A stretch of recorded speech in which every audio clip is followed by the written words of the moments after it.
অসুবিধা নাই, অল্প কথা। যদি বর্ণনা অপূর্ণাঙ্গ আসে মাঝে মাঝে, আর এটা তো আগে বুঝবেন, এটা মারতে দিবেন। যদি বর্ণনা অপূর্ণাঙ্গ বর্ণনা এই স্বাভাবিক সংখ্যা হলে এবং এ আর এন এর বর্ষাকে যদি এক হয় তাহলে ফাইন কোন সময় ওয়ান নট এন হবে। এই হলো বিষয়। আমরা একটা সেট দিচ্ছি এস, এস এর উপাদান সংখ্যা দিচ্ছি x one x two x three, এই ফাইন সংখ্যা এই ফাইন আছে তো বর্ণনা কত সে ফাইন না, ফাইনে তো মান আছে। ধরো গতকাল একদিন কথা শুনতেছি দেখছিলাম না, ফাই যেমন দেখছিলাম না যে ফাই 10 দেখছিলাম না মান কত মৌলিক 1 3 5 7 9 এটা মান হচ্ছে সাইন্স। তার মানে কি 5 সাইন্স সমান 1 হবে, সেটা বুঝছো বিষয়? জি স্যার, এই হলো বিষয়। 1 + 7 না সহমৌলিক সংখ্যা। আচ্ছা, সহমৌলিক সংখ্যা 1 + 7 না, দেখুন 5 10 সমান 4, তাই না? আবার যদি 5 11 হয় তাহলে হয়ে যাবে 10। 1 2 3 4 5 6 11 সাথে 11 যাবে না শুধু স্যার, কিন্তু আর সব গড়াগড়ি তো 1 থেকে 10 পর্যন্ত সব এক এক 10 আসবে, 1 না 2 না, অর্থাৎ 11 তো মৌলিক সংখ্যা। সুতরাং ওর মধ্যে 11 দিতে পারছে, তো 1 থেকে 10 পর্যন্ত সকল সংখ্যাই 11 এর সাথে সমানুপাতিক। তাহলে ভাই আগে নাম দিতে হবে 10, তো কয়েকদিন আগে বসে গেলাম কোন এই কথা বুঝছো?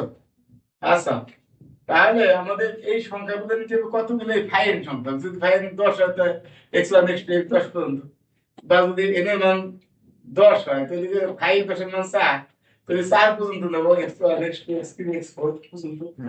এই কথা বুঝতে পারছি? তাহলে আমার সংখ্যাটা যত হবে, যদি সংখ্যাটা n এর মান 11 হয় তাহলে আমরা 10 পর্যন্ত নেব, x1 x2 x3 x4 x10। কেন? হ্যাঁ, এই কথা বুঝতে পারছি? কারণ 10 মানে তো ভাই 10, 10 মানে তো ভাই 11। এই কথা বুঝতে পারছি? এইভাবে আমরা সংখ্যাটা নেব।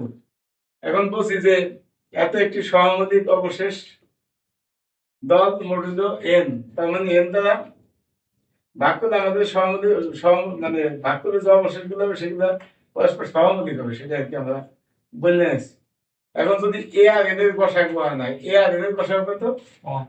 1 যদি হয় তাহলে a যদি s দিয়ে গুণ করি তাহলে প্রত্যেকটা s দিয়ে গুণ করতে হবে, বুঝা গেছে? ax1 ax2, কিন্তু গসাগু 1 না হলে এরকম লেখা নাও যেতে পারে, তখন আবার ভিন্ন মান আসতে পারে। এই জন্য যেহেতু গসাগু যদি s দিয়ে দ্বারা গুণ করি তার সকল উপাদানকে a দ্বারা গুণ করতে হবে। এখন আমাদের এই দুই দ্বারা গুণ করছি না, এখন দেখা গেল যে x1 এর সাথে এই ax3 এর সাথে অনুসম হবে মডেল, আবার হয়তো x2 এর সাথে ax1 মডেল, আবার হয়তো x3 এর সাথে লাস্ট একটা মানে অনুসম হবে, আবার সেকেন্ডটার সাথে এটা হবে, বুঝছো? অর্থাৎ এখানে তো ফাইন সংখ্যা, এখানেও ফাইন সংখ্যা, প্রত্যেকটা এর কোনো না কোনোর সাথে অনুসম হবে। তাহলে মোট এনএস কয়টা আছে, প্রত্যেকটা এর কোনো না কোনোটার সাথে অনুসম হবে। তো তাই যদি হয় এই সবকটা গুণ করলে আর এই সবকটা যদি গুণ করি তাহলে এটার সাথে অনুসম হবে, এর বিষয়। তাই লিখছি এই দলটি এন মডুলের সহমৌলিক অবশেষ দল হবে। যদি এন 1 তাহলে এটা গুণ করলে তার সহমৌলিক অবশেষ দল হবে। এখন আমরা বলছি যে তাহলে এস এর সকল উপাদানের গুণফলের সাথে এস এর সকল উপাদানের গুণফল অনুসম মডুলের নামে, এই কথাটা মানে দেন।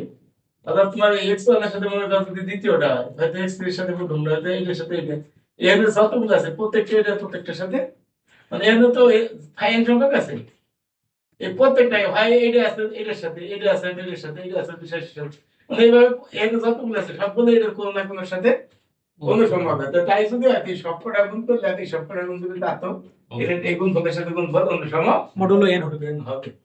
এজন্য আর কি আমরা জানি এই সবকটা গুণ এই ভিতরে সবকটা গুণ করছে, এই জায়গার ভিতরে সবকটা গুণ করছে, এই গুণ করলে এই গুণফল থেকে এই গুণফল বিয়োগ করলে সেই বিয়োগফলটা n দ্বারা বিভাজ্য হবে, এই বিষয়। আচ্ছা যাই হোক, এখন আমরা এ কয়টা আছে কত? এই 3 পর্যন্ত গেলি কয়টা? a পাওয়ার 3 4 পর্যন্ত যদি x 4 পর্যন্ত যায় a পাওয়ার 4, তাহলে x 5 পর্যন্ত গেলে a পাওয়ার 5, বুঝতে না? যদি 3 পর্যন্ত থাকতো তাহলে কি লিখতাম? a একটা দুটো তিনটা না, a পাওয়ার 3, তাহলে x 3 পর্যন্ত গেলে a কয়টা আছে? 3টে। a যদি n 4 পর্যন্ত যায় x 4, তাহলে a কয়টা আছে? 1 2 3 4, তাহলে x 4 পর্যন্ত গেলে a কয়টা আছে?